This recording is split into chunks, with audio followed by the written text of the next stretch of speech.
The practice of yoga has approximately been around for over 5,000 of years, with over millions and millions of participants along the way. Yoga is a practice that should and could be used as a self-care tool for nearly anyone. Collected from my survey, 100% of you guys experience stress and anxiety, some more than others, but we all experience it.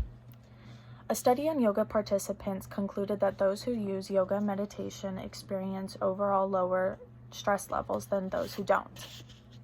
In my speech, I will be discussing the practice of yoga and how it creates positive mental health benefits as well as physical health benefits, and just how easy it can be to practice yoga and implement it into anybody's daily life.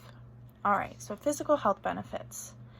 Due to yoga being a form of exercise, it is obvious to come with some physical health benefits. The more obvious physical health benefits would be flexibility, which itself has many collective benefits. As MD Timothy McCall, a board-certified physician specialized in internal medicine, states that tight hips strain the knee due to improper alignment of the thigh and the shin bones, which can create back pain overall. All right, another would be then strength, which is an obvious perk to any form of exercise. All right, but there are also many less physical health benefits that come along with yoga. First would be it prevents cartilage and joint breakage. The practice of yoga does a good job of using your joint's full range of motion, which aren't usually used. Joint cartilage, in a sense, is like a sponge. So when you give it that full sense of movement, it allows it to suck in new nutrients. It also protects your spine. Spinal discs act much like your joint cartilage, so they require full range of motion so they can suck up new nutrients as well. Another would be better bone health. It is well known that weight-bearing exercises strengthens bones and helps ward off osteoporosis, in which postures in yoga require you to hold your weight in many non-strenuous ways. It increases your blood flow. Many postures in your yoga created so your body has an overall better blood flow. In the practice of yoga, MD McCall states that twisting poses are thought to wring out venous blood from internal organs and allow oxygenated blood to flow back in once the twist is released. Another would be it drains your lymph and boosts your immune system. Through the practice of yoga, you allow the fluid in your lymph nodes to flow, increasing the drainage of your lymph, which is a viscous fluid rich in immune cells, which boost your immune system overall. It is also known to drop one's blood pressure, regulate adrenal glands, lower blood sugar, weight reduction, and helps maintain a balanced metabolism. All right. Along with many physical health benefits come many mental health benefits as well. Dr. Nevins from American Osteopathic Association states that regular practice creates mental clarity and calmness, increases body awareness, relieves chronic stress patterns, relaxes the mind, centers attentions, and sharpens concentration. The practice of yoga is much more than just a form of exercise for your body, but is also a valuable training tool for the mind. There are some of the biggest challenges the mind faces is stress, anxiety, and organization, all in which yoga can be used to help you guide through using the power of meditation.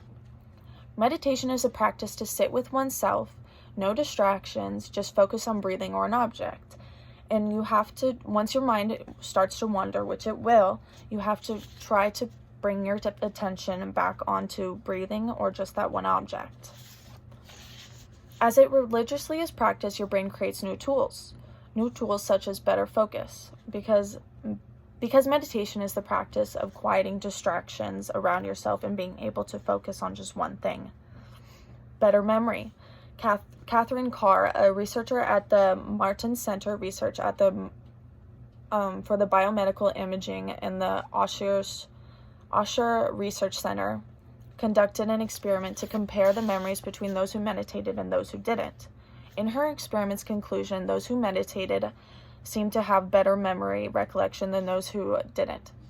She stated that the ability to ignore distractions could explain their superior ability to rapidly remember and incorporate new facts.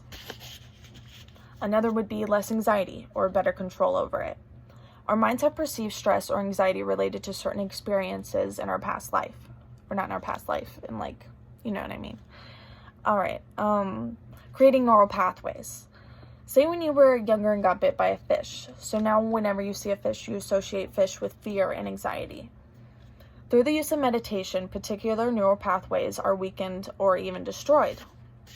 So the next time you see a fish, you'll be able to rationalize the situation and you won't be as anxious and fearful as you were before. All right, another would be less stress or better control over it. The use of the tools meditation provides has been shown to help people better perform under stress while being less stressed, by being able to quiet and focus the mind on the task at hand. The practice of yoga also lowers your cortisol levels, which coincide with stress. Another would be it creates more gray matter within your brain. The practice of meditations has been linked to larger amounts of gray matter in the brain. More gray matter leads to more positive emotions, longer lasting emotional stability, and heightened focus during daily life. Even if you aren't in the mood to necessarily exercise, you can easily just take like 10 minutes out of your day just to sit down and meditate and train your brain. All right. Yoga is a very vast practice with many different techniques to focus on healing as well as strengthening the body. There's a variety of different yoga types ranging from more physically demanding to those more of a meditative state class. Some great styles would be the Hatha Yoga, Inyarga Yoga, Yin Yang Yoga, and Yorsa Yoga, Kundalini Yoga, and Vinyasa Yoga. There are still many other types, but these are just for more of the beginners. If you would like to, you can further look into these by simply just searching them up on YouTube. There is numerous classes on these types and different variations and moderations. And even if you don't seem even if these types don't seem to work for you, there are many yoga instructors on YouTube that hold many moderations of classes. Yoga is such a huge practice that there are forms of yoga for all ages. The variations of this practice make it easy to try out, even for those not at all athletic. You can use yoga for just relaxation all the way to strength training. Yoga is one of the very few exercises for self-healing rather than physique. But even if you are more into strength training and muscle toning, yoga can be a great tool to stretch and relax after a good workout. All right, so I show the tree pose, and this is more of a beginner pose that practices alignment and balancing. In my speech, I discussed how the practice of yoga provides many physical and mental health benefits, as well as just how easy the practice can be implemented into anybody's daily life for all ages.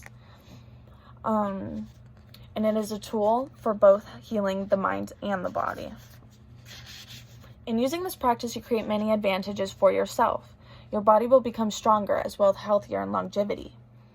And you will be able to train your mind to control your stress and anxiety and further help your memory.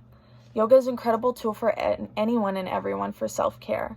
So remember, one yoga class a day keeps the Grim Reaper away.